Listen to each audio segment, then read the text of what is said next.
Hello everybody, this is the notes for Advanced Geometry, section 7.7. This is the last official section of the chapter. There are a couple more ideas that we're going to talk about, expanding on the idea of trigonometry.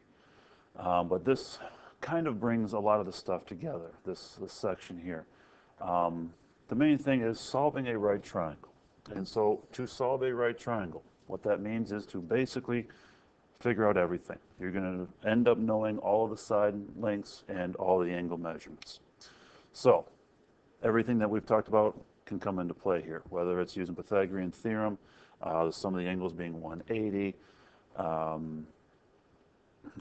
using the trigonometry ratios, everything that we've talked about, special triangles, the 36, 90, 45, 45, 90, all that stuff.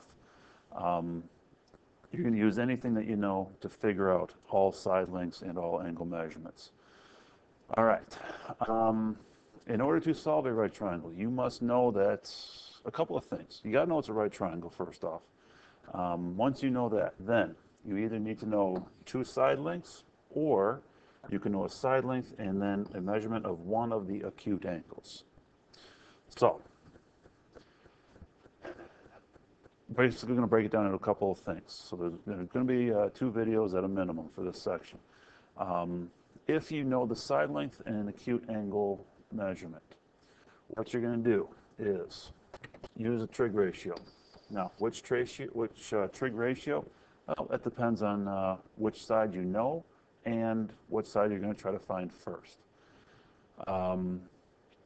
Once you know 2 of the side lengths of a right triangle, you can use Pythagorean Theorem. And like it says, you could also just use the trig ratio again to find that last side. So let's do some examples. All right, it says solve the right triangle, round decimal answers to the nearest tenth. Okay, I'm just going to call these sides x and y. Angle P will be 90 degrees minus the 37 degrees, so 53 degrees. Okay, now we know all the angle measures. So now we just need to find sides x and y. Let's go with x first. So knowing the 37 degrees, x is opposite that. The side that we know, 22, that's the hypotenuse. So the trig ratio relating opposite side and hypotenuse, that is sine. So you take the sine of the angle, sine of 37, that equals the opposite side x over the hypotenuse, which is 22. Okay, so now bring the calculator up on, and I'm going to mode. I am not in degrees, so I need to make sure that it is. Okay, now it's in degrees.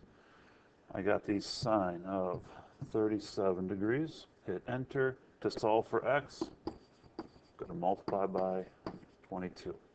So we'll go times 22. Enter. X is 13, and we're rounding to the nearest tenth. So 13.2. Okay, so now we know 2 of the 3 sides. So we could just do Pythagorean Theorem.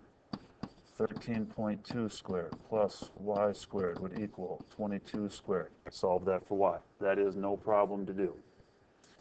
The other thing we could do is to find side y.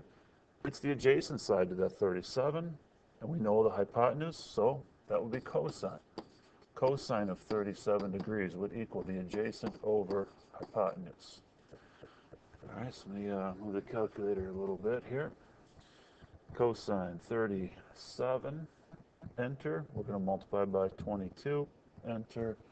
Side y is 17 points, rounding to the nearest tenth, 17.6. Okay, you should get very much the same answer if you did Pythagorean Theorem. Okay, but this is the idea of solving a right triangle. We know all 3 sides, we know all 3 angles. Okay, the second example, again, going to go x and y just to label those sides so it's easier in the equations. With that being a 50-degree angle, that makes this a 39-degree angle. So we know all 3 angle measurements. So using that 51 to find side x, that is the adjacent side, and we know the 14, which is the opposite side. So that's a tangent ratio. tangent of the angle equals the opposite side 14 over the adjacent side x.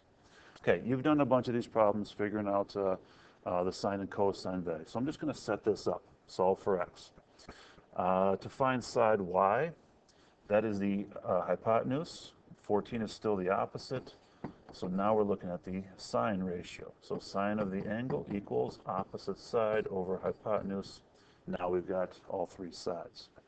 Same idea for number 8. If you need to do that, please try it on your own. And if you want to know if you got it right, let me know in class. And I'll be more than happy to go through and check your answer. Okay, so that is one of these ideas. This is actually this is the easy part of solving a right triangle. The next part, you have to pay attention to the next video.